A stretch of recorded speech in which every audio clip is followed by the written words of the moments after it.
Alam mo ba, ang pagtalon ng mga bata tuwing bagong taon ay isang tradisyong natatangi sa Pilipinas.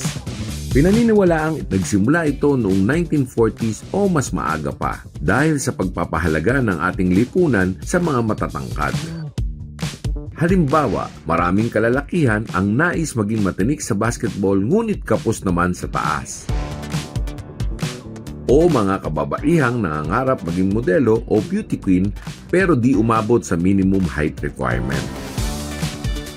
Ang pagtalon tuwing bagong taon ay naisip daw na isang paraan upang hindi na kailangan ng matinding pagsisikap para makamit ang inaasam na tangkad.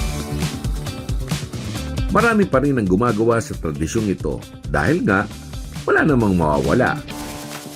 Pero ang tangkad ng isang tao ay tunay na nakasalalay sa kanyang henetika, kalidad ng buhay at nutrisyon o kalusugan.